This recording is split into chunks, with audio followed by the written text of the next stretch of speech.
Hello guys, welcome to another episode of Clues, Cues and Reviews, and today we're looking at Boku no Hero Academia / My Hero Academia 109 Rescue Maneuvers.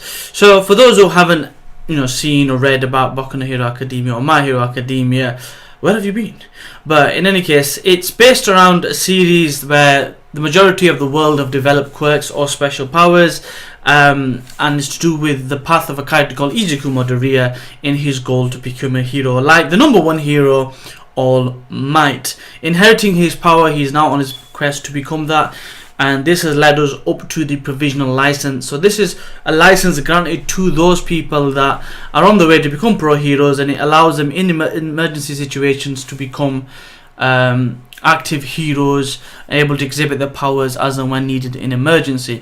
So they currently just finished the first test, and that's whittled down like 1,500 people to 100. We're now in the waiting game, setting up for round number 2 of this test or exam, and this is where the chapter leads into. Okay, moving on to the review, let's get into it. So, point number 1, Huc, the Help Us community. An organisation that effectively trains people to be professionally trained in being a professional rescuee. So in the event of exams and tests for heroes, in this environment where there's so many heroes that want to be certified, there's basically an organisation which helps train people to be professional rescuees. Kind of similar to how in this world there's always people getting in accidents and you can not always get the ambulance there. People are professionally trained to be first aid. It's a similar kind of principle. We find out that they need rescuing, and there's going to be a pointing system that if you score an average score or above, you pass. But we also find out in this chapter that that's not going to be easy because they're stingy as hell, and the rescuees will be the one that will be doing the assessing. So all is going crazy right now in this chapter of Boku no Hero Academia / My Hero Academia, point number 1. So point number 2 was funny because it was the banter and comedic side of this chapter. So what happens is Ciro's like, he goes to Mineta and he goes to Kaminari that, I need to tell you something, come here. He goes, is it rated? He goes, it's rated. So he basically explains to them that at some point in the actual previous exam, Izuku and the girl from Shiketsu were together, and the girl from Shiketsu was basically naked, and they go all in on the guy. They're like, how dare you, we were struggling so hard and you were there having fun, and you knew that Mineta hearing this was going to go crazy. The pervert that he is, he questions it. He goes, you over there, and then she's like, hi. She does not help Izuku in this situation, but it was hilarious. When they animate this scene, it's going to be brilliant, the way they do that, and up until the actual exam actually starts, they still give him grief. It is a brilliant scene. Point number 2, the banter, the humor. I loved it. That's point number 2. So point number 3, Shiketsu and UA. So it looks like cousin 8 from the Addams family basically goes to Shiketsu because a guy with the exact same type of design, hairy as hell, effectively comes up to Bakugan and says, look, I understand, you ran into one of our characters, and he describes the guy who's got the meat processing ability. We'll just call him Meat Boy for the time being, and he basically says, look, he's got a habit of pushing his ideals onto other people. I just want to apologize. We are, between our school and your school, we want a good working relationship, which makes sense in the grand scheme of things because they're both going to be heroes. Heroes are going to come from both those schools. I know there's a rivalry, but he just basically wanted to keep peace. Now Shuto or Todoroki basically takes the initiative and says, wait a minute, Crew Cup, what's your beef with me? What have I done to you? Basically he's the big character that went to UA but then got the highest score but then didn't go there, he went to Shiketsu instead. He basically says that I don't like you and your dad. You're endeavored son, you both have the same eyes, I don't like you. However, you have changed since the beginning. Obviously Todoroki's Shuto has been evolving, he's been growing as a person, character development, right? So he's changing, but he doesn't like them because you have your father's eyes. So ultimately I believe it was something that must have happened in the past that's affecting him now, whether it's how he be his dad as a hero, or it could have been the opposite. Now there's a show, the movie that came out on Disney called Sky High, where the character that the main character meets is called War and Peace, where his father's a hero or his mother's a hero, and his one, the way that works out is one of his parents is a hero, one of them's a villain, and basically the main character's father is basically like All Might, takes him down. So it might be a situation like that. I'm just kind of grasping at straws potentially what's happened there, but it's interesting that he doesn't like him for different reasons other than something where he's been personally affected by him. So I'm sure we're going to find out very soon what's going on, but that is point number 3. Point number 4, Uraraka's feelings. So we see bits and bats of this. We've seen it for a couple of chapters, and then we see flashbacks in this chapter about it, where they question her.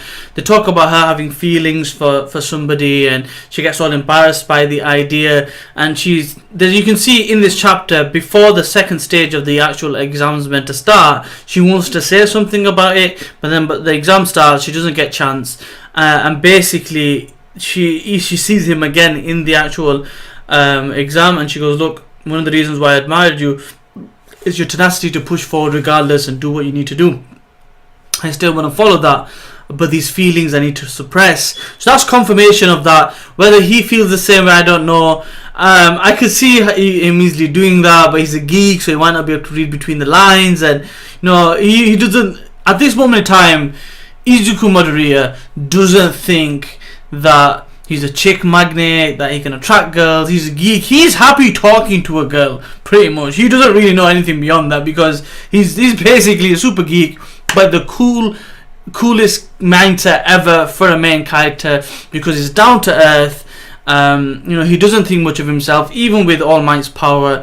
He just wants to help everybody and be the best he can be, which you can respect. But is it something that he's going to see straight away? No. I'm hoping they address it pretty quickly and we get it out of the way. But this could be something that develops as the story goes on. I don't want it to be like a Sasuke kind of situation with whatever her name is. I forgot her name in Naruto.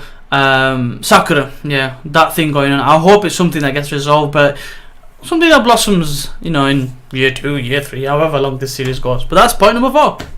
So, point number 5, the rescue begins, and it's not going to be easy.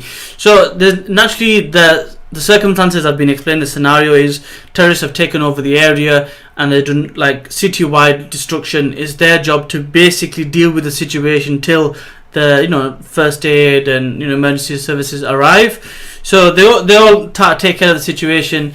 Izuku runs into a character and he's like, what the hell? His natural reactions come out, and he goes, -1 point. You're meant to be reassuring me. And I was, have you even checked the wounds on my head? It was just funny. So it really is that type of situation where you would need to give first aid. You've got to be very careful and cautious.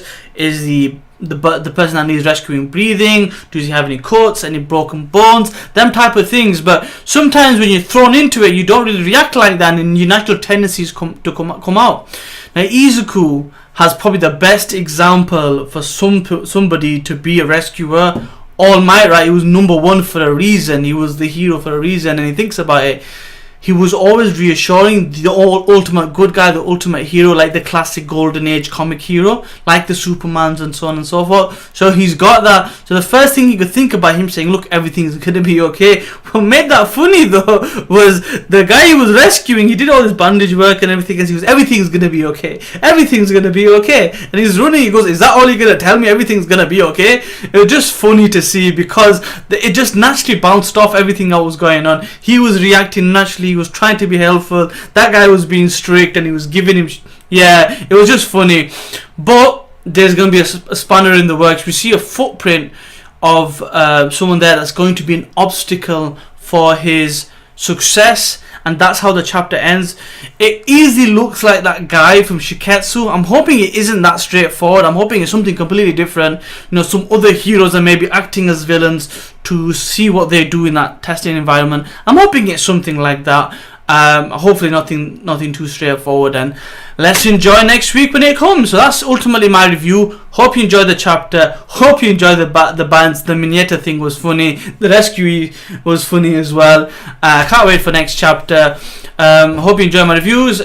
I hope you enjoy any points I mention. If anything I mention is something that you can take something from, or something you disagree with, let me know in the comment section below. And as always, if you haven't, please subscribe. I greatly appreciate that. Share it with your friends if you feel it adds value to their lives, especially if they're reading the manga. And I'll see you next time. Peace.